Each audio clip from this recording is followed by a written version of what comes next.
This video is on Book 1 of Virgil's Aeneid. In an earlier video, I had explained the lines 1 to 24 of Book 1 of Virgil's Aeneid. So, in this video, I am moving on to the next section and I am planning to explain lines 25 to 57. Now, this part of the Aeneid is rich in classical references. So, it is essential that before I move on to explain the lines of the poem, I describe two stories which are essential for understanding the next few lines of Book 1 of Virgil's Aeneid.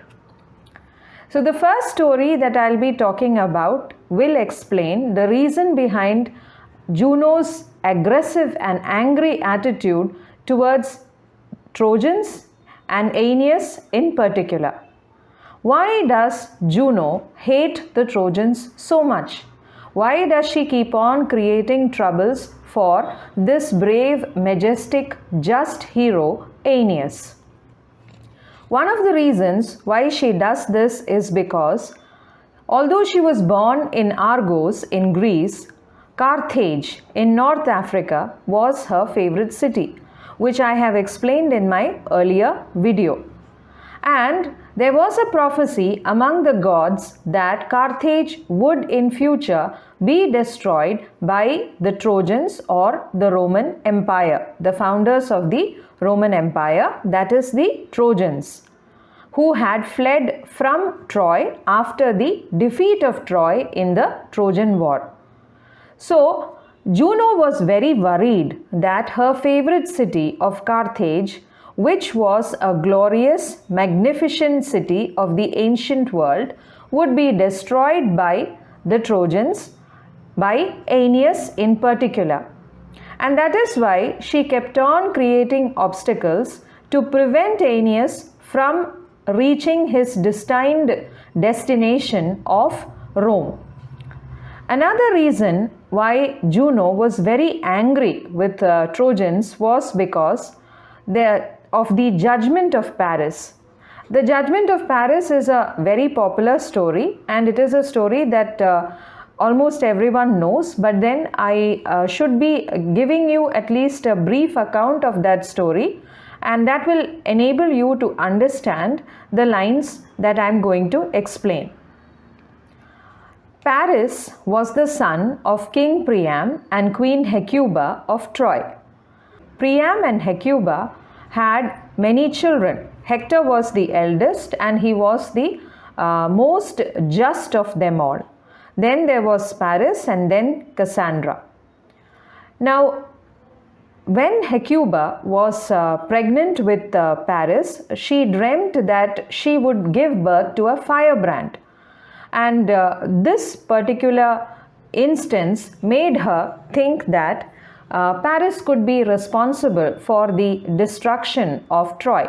So, Priam and Hecuba decided to give away Paris.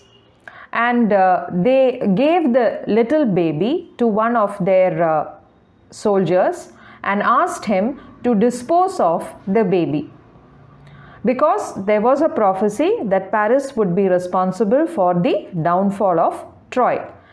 Now, this particular retainer, Trojan retainer, he took the baby with him to the top of Mount Ida, but he could not make himself kill the baby. So, he left the baby there and he went and informed the king and queen that Paris was dead. Now, the baby boy on Mount Ida was taken care of by a bear. A bear suckled the baby boy, and soon a couple of shepherds who came there with their flock, they found the baby and they rescued the baby. So, the baby was brought up by this group of shepherds. And Paris did not know of his princely origins, and he was brought up as a shepherd, and he grew into a tall, fair, handsome youth, and he would spend his time on Mount Ida with the flock of sheep. In time, he married Aeneid, the mountain nymph, and they had a simple but happy life. So one day when Paris was sitting atop Mount Ida and playing on his flute, three majestic and beautiful women appeared in front of him. They were accompanied by the divine messenger Hermes. Now these three women, they had come there in order to make Paris arrive at the judgment as to who was the most beautiful of them all. Now there is another story which I have to tell you, and once I finish telling you the story, the connection between these two stories will be clear and it will help you to have a better understanding of the lines from book 1 of Aeneid. Peleus and Thetis, the parents of Achilles, on their wedding day, they had not invited Ares. Ares was the goddess of strife or the goddess of discord. So, Peleus and Thetis, when they got married, they did not invite Ares. Ares was naturally very angry because all the gods and goddesses had been invited. She was the only one who had not been invited for the wedding. So, she came. And as soon as she came, she threw a golden apple. She threw a golden apple into the midst of the gathering. And on this apple was written, "For the fairest." Immediately, an argument broke out among the gathered goddesses and they rushed to Zeus. And Zeus, probably because he did not want to get involved in a beauty tiff, he immediately arranged for the divine messenger Hermes to take these three goddesses to Paris, who was on top of Mount Ida. So poor unsuspecting Paris, he became the judge of this contest of the fairest. The three goddesses, they appeared in front of Paris, and Paris had to arrive at a judgment regarding who was the most beautiful of the three women. A difficult proposition at the best of times. Now, Aphrodite had offered him Helen, the most beautiful woman in the world. Now, there are various versions of this story, and this is one version where the three goddesses offered different things to Paris, and Paris actually decided to select or choose Aphrodite as the most beautiful goddess of them all. Now, this choice was a bad choice because the other two were Juno, the queen of the gods and goddesses, and Athena, the goddess of wisdom and goddess of war. Naturally, Paris had selected Aphrodite, the goddess of love, and Athena and Juno were enraged. They were very angry with the choice made by Paris. Juno especially, she decided that she would take revenge on the Trojans because she felt that she had been disdained. Her beauty had been rejected by Paris. So this is the story of the judgment of Paris. So I have told you, I have explained the two reasons as to why Juno was so angry with the Trojans and Aeneas in particular. She carried this vengeance in her heart. She was so angry with the Trojans, so she continuously created problems for the Trojans throughout the journey to found the Roman Empire. Now, coming to the lines of the poem.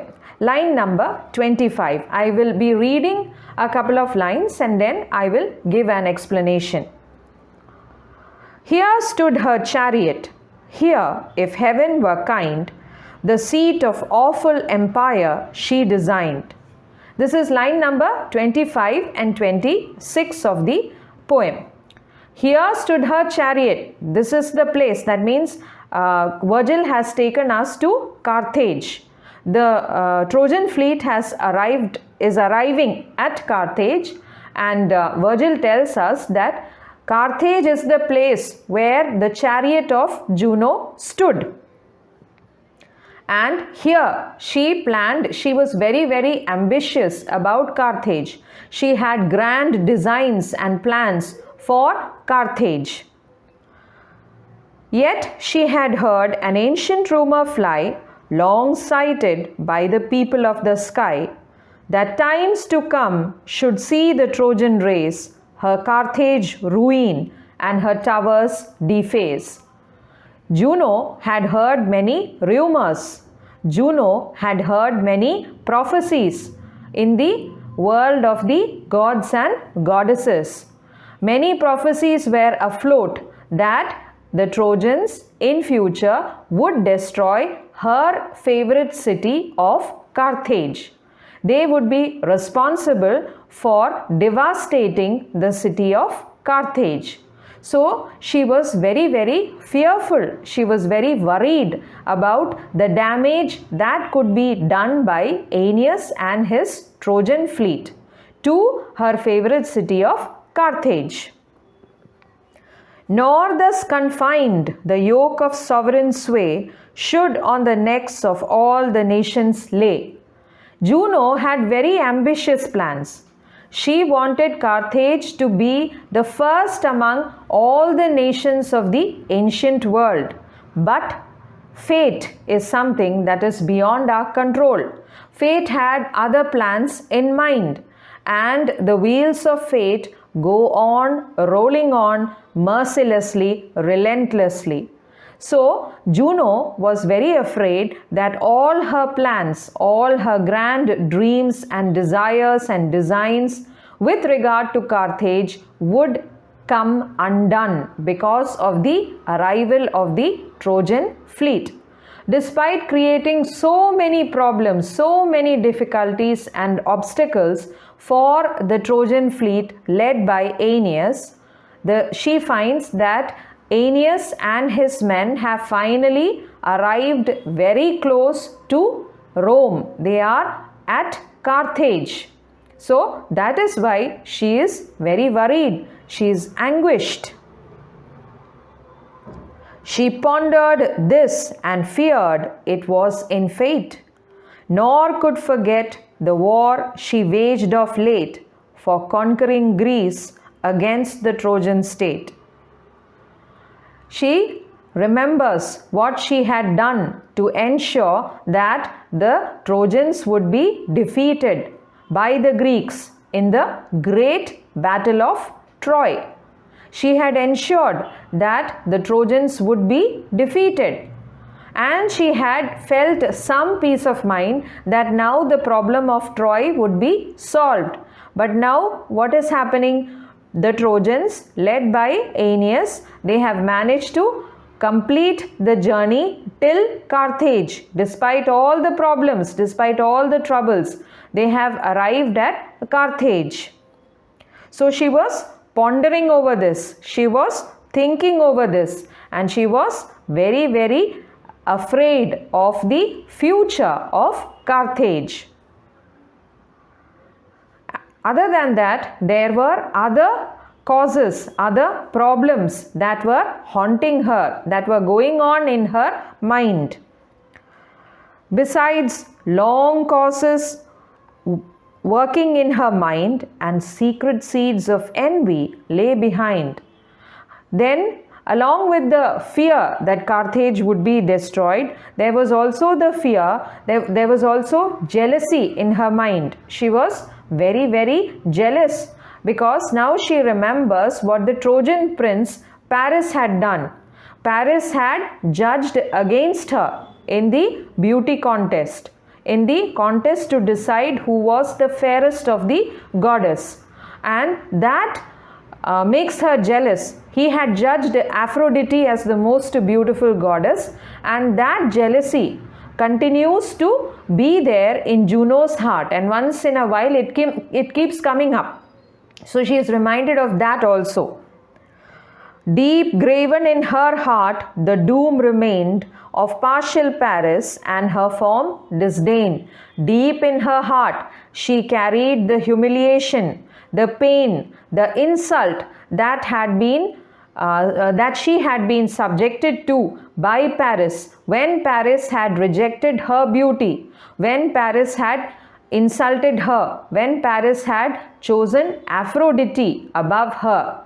So that was a deep wound, and that jealousy kept on welling up in her heart. Then she remembers, next is a reference to Ganymede. The next section, the grace bestowed on ravished Ganymede, Electra's glories and her injured bed. Each was a cause alone, and all combined to kindle vengeance in her haughty mind. Juno is reminded of past insults. Juno is reminded of what Jupiter or Zeus had done to her, how Zeus had insulted her so many times. Her anger is basically against Jupiter or Zeus, the king of the gods and goddesses. But because Jupiter or Zeus was far more powerful than Juno and she couldn't do anything against him, that is why she directed her vengeance at the Trojans, at Aeneas in particular. Jupiter had actually insulted the sanctity of their marriage by carrying on in an affair with Electra. Then he had also raped Ganymede. Ganymede was a Trojan boy. He was a very handsome boy, and there are elements of homosexuality here when Virgil talks about Jupiter or Zeus raping Ganymede. Jupiter had appeared in the form of an eagle and he had captured this handsome and beautiful youth called Ganymede, who was a Trojan boy. And this was another insult. This insult added to her injury, to Juno's injury. So all these things combined together made Juno very angry against the Trojans. Each was a cause alone, and all combined. Each incident of Zeus cheating on her, each incident of Jupiter insulting her, of humiliating the sanctity of their marriage was enough to make her angry against Jupiter. But when all combined together, all these insults, all this humiliation, all these things, when they combined together, they made her very, very angry. This added fire to her anger. She was already raging. This made her even more angry. This made her even more avengeful. This made her even more thirsty for revenge against the Trojans. She could only attack the Trojans. She couldn't do anything against Zeus. So she decided that she would wreak vengeance upon the Trojans. For this, far distant from the Latian coast, she drove the remnants of the Trojan host. And this is the reason why she drove the Trojan fleet far away. She wanted to drive them away from the Italian coast. They had set off from the Trojan coast on a long, difficult, obstacle-ridden voyage. And Juno was very, very determined to keep them away from the Latian coast or from the Italian coast. She did not wish them to reach the Italian coast and set up the Roman Empire. And 7 long years the unhappy wandering train were tossed by storms and scattered through the main. Aeneas and his fleet had begun the journey 7 years ago. For 7 years they had been roaming on the high seas. Their ships had been tossed about by Juno. They had gone through so many dangerous difficulties. They had been unable to find any peace of mind. Once they overcame one obstacle, there was another obstacle, there was another great difficulty waiting for them around the corner. And all these difficulties were purposely engineered, created by Juno, because she wanted to keep them away from the Italian coast. She wanted to prevent the founding of the Roman Empire at any cost. She was determined that she would not allow Aeneas and his Trojan fleet anywhere near the Latian coast. Such time, such toil required the Roman name, such length of labor for so vast a frame. So, Virgil here is telling us that the Roman Empire, the greatest of the ancient empires, the Roman Empire was built with so much difficulty. The foundation of the Roman Empire was developed with so much difficulty by Aeneas. Aeneas, the founder of the Roman Empire, had undergone so many troubles, so many difficulties, such a perilous voyage across the high seas.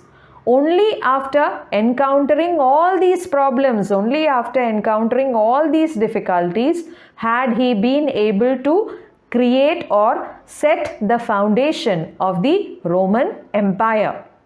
So, Virgil is here setting the stage for the creation of the myth behind the founding of the Roman Empire. I think we'll stop here and I will continue with the explanation of the next section in my next video. Hope this line by line explanation is clear, and hope you understand the classical references. And I'll come back with another video on the next section probably by next week. So see you later and bye-bye.